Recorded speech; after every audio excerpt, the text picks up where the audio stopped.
난생 처음으로 차를 한 대 구입하게 되는 것은 실로 가슴이 뛸 정도로 행복한 일입니다. 그전까지 버스나 지하철만 타거나 혹은 다른 사람의 차에 동승만 하다가 이제 자가용 자동차가 한 대 생기면 마치 온 세상 어디로든지 자기 마음대로 갈 수 있을 것 같은 기분에 빠져들기 때문입니다. 특히 젊은 사람들은 비록 새 집에 살더라도 일단 차부터 한 대 마련하는 경우가 많은데, 그러고 나면 그때부터 벌써 완전히 독립한 성인이 된 것 같이 뿌듯해지는 것입니다. 하지만 차를 한 대 샀다고 해서 그때부터 그처럼 운전을 즐길 일만 남게 되는 것은 결코 아닙니다.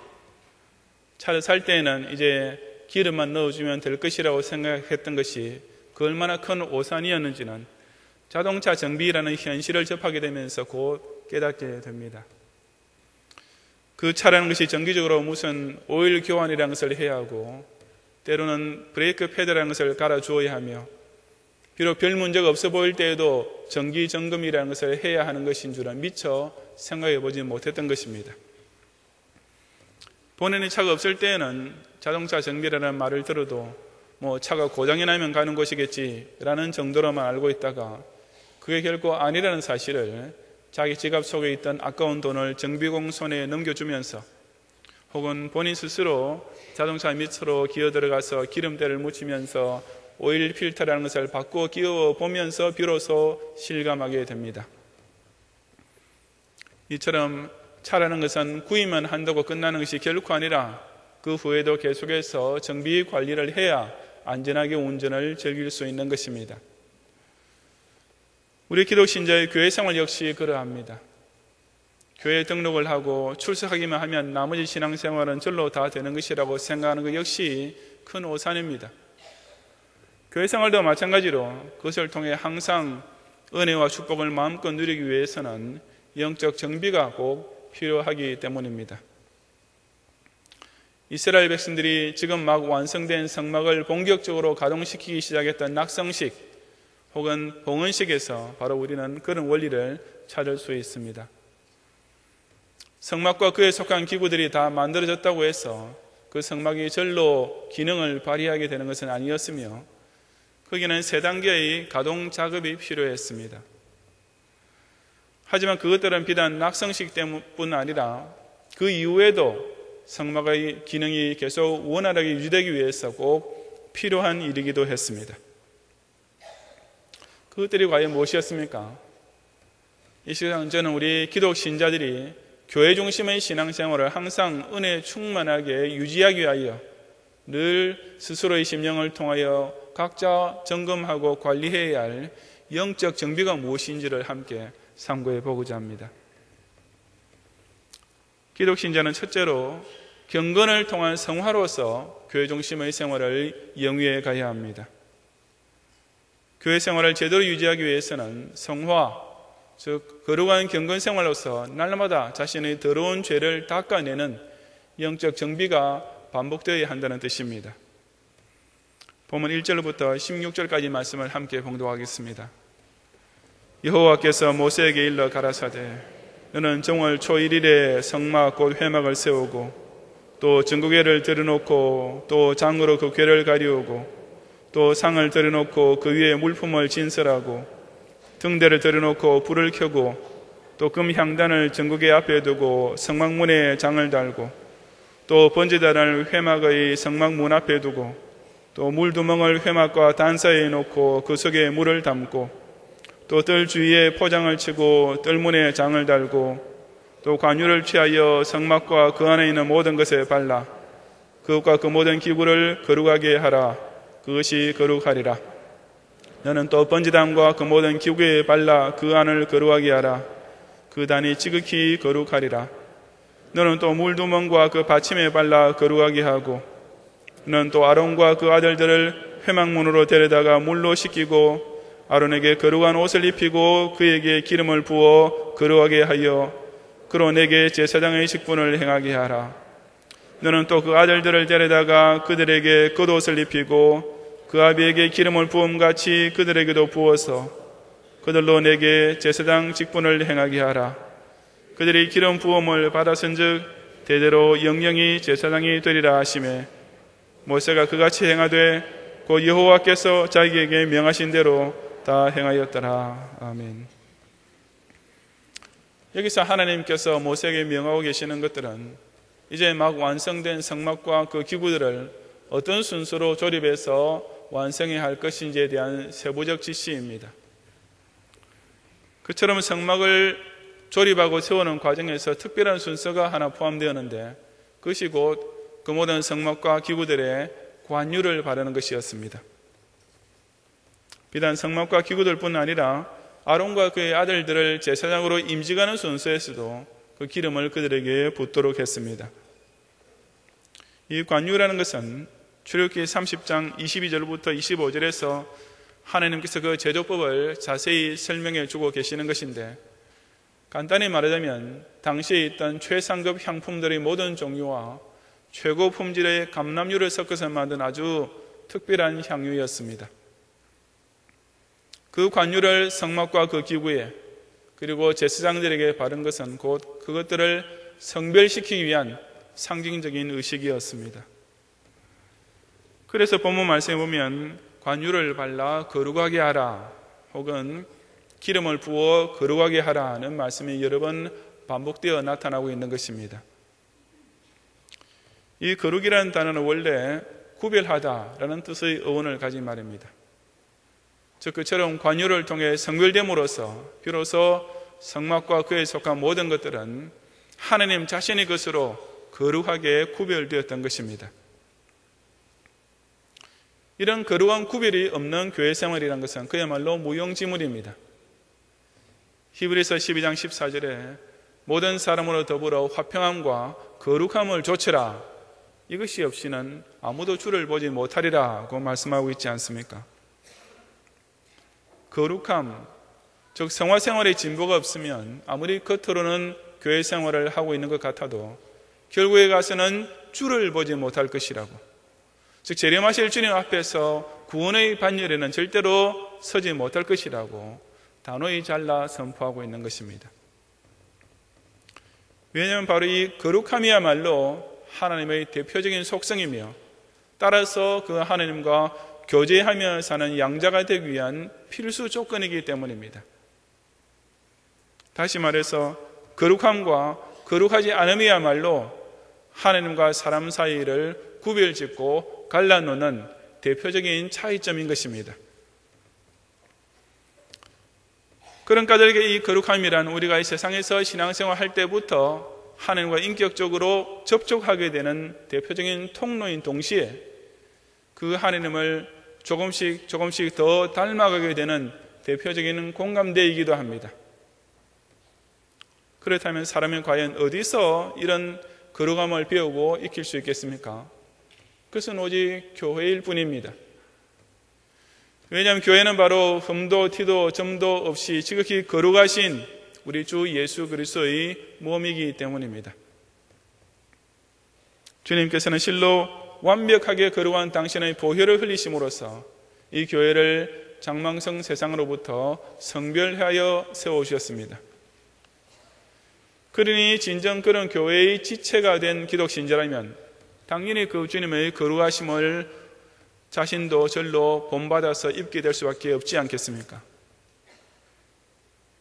불신 세상에서 악한 인생들과만 섞여 살던 시절에는 절로 점점 더 더러워지고 악해질 수밖에 없었지만 이제 지극히 순결하고도 고귀한 십자가 보혈이 흐르는 교회를 중심으로 살게 되었다면 하루하루 지날 때마다 그만큼 더 경건과 생활생활에 진보가 나타나야 마땅하지 않겠습니까? 그저 몸만 예배당에 왔다 갔다 하는 교인이 아니라 자신의 교회생활 구석구석에 늘 경건의 관유를 부음으로써 결국은 우리 주님과 똑같이 완벽하게 거룩한 형체로 변하게 될 그 영화의 날에 이르기까지 늘 성화의 진보를 착실히 나타내는 성도들이 되시기를 바랍니다. 기독신자는 둘째로 말씀에 대한 순종으로서 교회 중심의 생활을 이끌어 가야 합니다. 성경을 통해 명하시는 하나님의 말씀에 무조건 1점도 틀림없이 즉각 순종하는 것 역시 은혜롭게 교회 생활을 할 수 있는 필수 요소입니다. 17절부터 33절까지의 말씀을 함께 봉독하겠습니다. 제2년 정월 곧 그달 초1일에 성막을 세우니라. 모세가 성막을 세우되 그 받침들을 놓고 그 널판들을 세우고 그 띠를 띄우고 그 기둥들을 세우고 또 성막 위에 막을 펴고 그 위에 덮개를 덮으니 여호와께서 모세에게 명하신 대로 되니라. 그가 또 증거판을 궤 속에 넣고 채를 궤에 꿰고 속죄소를 궤 위에 두고 또 그 궤를 성막에 들여놓고 장을 들이워서 그 증거궤를 가리우니 여호와께서 모세에게 명하신 대로 되니라.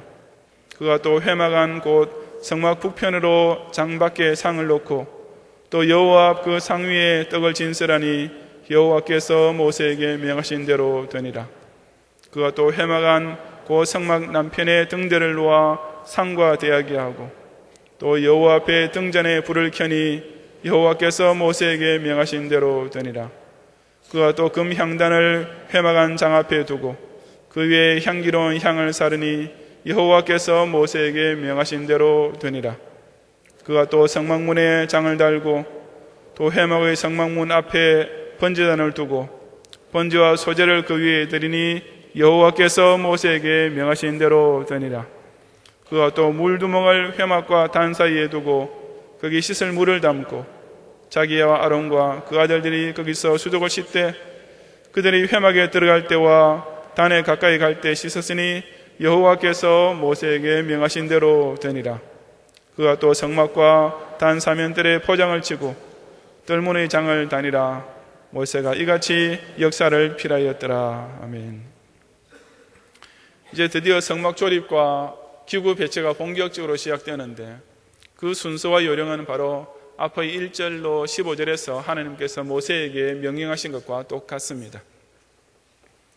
아니 그 정도가 아니라 여기 나오는 내용은 출애굽기 25장에서 성막 건축에 관한 명령을 제일 처음으로 받을 때부터 시작해서 그 부품들을 하나하나 완성한 39장에 이르기까지 벌써부터 수차례나 똑같이 반복되고 있는 것입니다.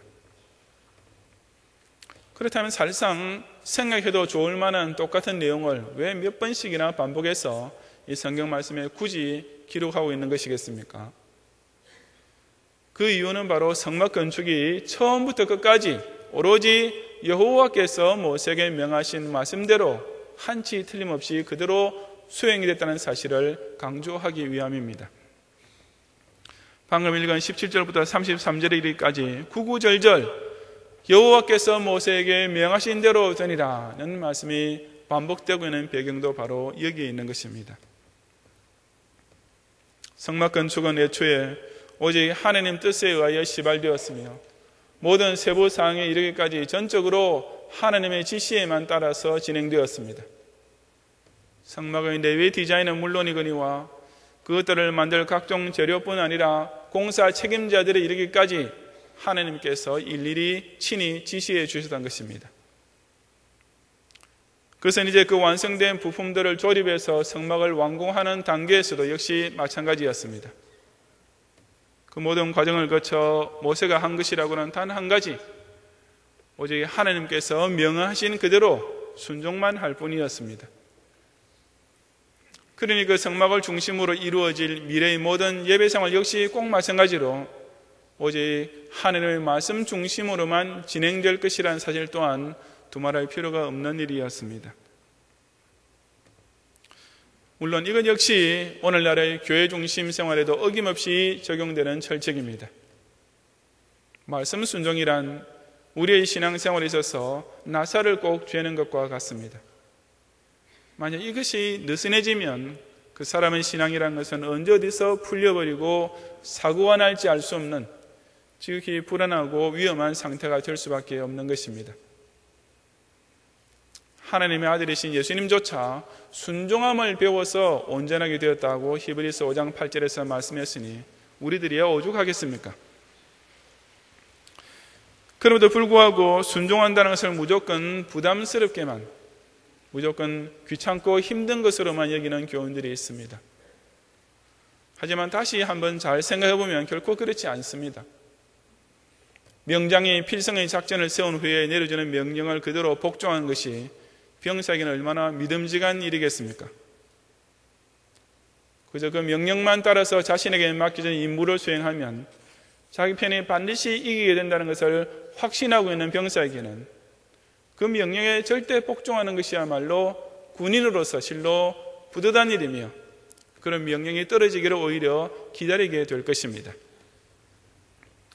마찬가지로 수완이는 사장이 경영 전략을 수립하고 지시를 내려줄 때 그것만 따르면 회사가 이익을 올리고 자신의 월급도 올라가야 될 것을 잘 알고 있는 직원의 경우도 마찬가지가 아니겠습니까? 그런 직원은 본인 스스로 무슨 판단을 내리기에 어려워하거나 고민할 필요가 전혀 없이 오로지 자기 사장의 지시에 따라 일하기만 하면 그야말로 절로 신명이 나게 될 것입니다. 하나님의 말씀을 순종하는 것이야말로 바로 그런 것입니다. 순종만 하면 마귀를 이기고 순종만 하면 축복을 받게 되어 있는 이 뿌듯한 체험은 교회 중심의 신앙생활을 제대로 하는 성도는 반드시 맛보게 되어 있습니다. 피곤해도 주일 성수 명령에 순종하고 가난해도 11조 명령에 순종하고 기분이 나빠도 이웃 사랑의 명령에 순종하고 힘들고 괴로워도 하나님만 끝까지 의지하려는 명령에 무조건 순종하면 바로 그때부터 진짜로 신나는 신앙생활이 시작되는 것입니다. 순종 없는 교회 생활이란 그야말로 나사가 풀린 기계와 똑같은 것임을 명심하면서 그 어떤 경우에도 성경 말씀에 절대 순종함으로써 그에 따라오는 풍성한 축복의 기쁨을 꼭 누리는 성도들이 되시기를 바랍니다. 기도 신자는 셋째로 하나님과 동행함으로써 교회 중심의 생활을 계속 유지해 나가야 합니다. 항상 우리를 인도하시고 보호해 주시는 하나님의 손길을 바로 교회 중심의 생활을 통해 늘 생생히 느끼면서 살아야만 진정 신앙생활의 최고 은혜를 맛볼 수가 있기 때문입니다. 그것이 이스라엘 백성들이 성막을 완성하자마자 곧 누리게 된 체험이었는데 바로 34절 이하 38절에 기록된 말씀입니다. 우리 다 같이 함께 봉독하겠습니다. 그 후에 구름이 회막에 덮이고 여호와의 영광이 성막에 충만하며 모세가 회막에 들어갈 수 없었으니 이는 구름이 회막 위에 덮이고 여호와의 영광이 성막에 충만함이었으며 구름이 성막 위에서 떠오를 때에는 이스라엘 자손이 그 모든 행하는 길에 앞으로 발행하였고 구름이 떠오르지 않을 때에는 떠오르는 날까지 발행하지 아니하였으며 낮에는 여호와의 구름이 성막 위에 있고 밤에는 불이 그 구름 가운데 있음을 이스라엘 온 족속이 그 모든 행하는 길에서 친히 보았더라고 했습니다. 이제 완전히 완성된 성막을 통하여 이스라엘 백성들은 날마다 두 가지를 볼 수 있었습니다. 그것이 곧 저 유명한 구름기둥과 불기둥이었습니다. 하지만 이것은 무슨 성막의 장식품으로 혹은 무슨 신기한 구경거리로 주어진 것들은 결코 아니었습니다. 이것들은 둘 다 여호와의 영광이 성막에 충만함, 즉 하나님의 신이 그 성막에 가는 곳 어디에서나 항상 동지하고 있음을 보여주는 것이었습니다. 그래서 이스라엘 백성들은 그 성막 위의 구름 기둥과 불 기둥을 볼 때마다 곧 하나님께서 그 성관 그 자리에서도 그들과 함께 계심을 상기해내고 또 확신할 수 있었던 것입니다. 이스라엘의 광야 행군 중에 그처럼 날마다 성막 위에 나타난 구름 기둥과 불 기둥이 그 백성들에게 어떤 힘을 주었을지는 충분히 상상해 볼 수 있지 않습니까? 그것이 없다면 그들 앞에 놓인 광야 길이란 것은 정말 암담하고 불안할 뿐이었습니다. 날마다 길 없는 길을 걸어가야 했고 끝없는 지평선 사방에서 어떤 자연재해나 이방민족의 공격이 닥쳐올지 알 수 없는 지극히 불안한 하루하루를 그저 가슴만 졸이며 살아갈 수밖에 없었을 것입니다. 하지만 이제는 전혀 그럴 필요가 없어졌습니다. 그저 구름 기둥이 움직이는 대로 따라가기만 하면 그들의 행동에는 늘 분명한 방향과 확실한 일정이 설정되었기 때문이었습니다. 이제는 더 이상 암담한 여정이라는 것도 없었습니다. 사방을 분간할 수 없는 깜깜한 밤이 되어도 그저 불기둥을 한번 바라보기만 하면 저 졸지도 않고 주무시지도 않으시는 하나님께서 눈동자같이 지켜주신다는 든든한 확신을 가지고서 실로 두 발 뻗고 편안히 잘 수 있었던 것입니다. 여러분께서도 교회 생활을 이렇게 하고 계십니까? 바로 이 경양교회를 통하여 하나님께서 우리 한 사람 한 사람을 늘 바른 길로 인도하시고 매사에 보호해주고 계신다는 사실을 날마다 느끼고 확신하며 살고 계십니까? 교회에 대해 늘 불만만 가지고 사는 교인에게는 그 교회 생활하는 것이 결코 은혜로울 수 없는 것이 당연합니다.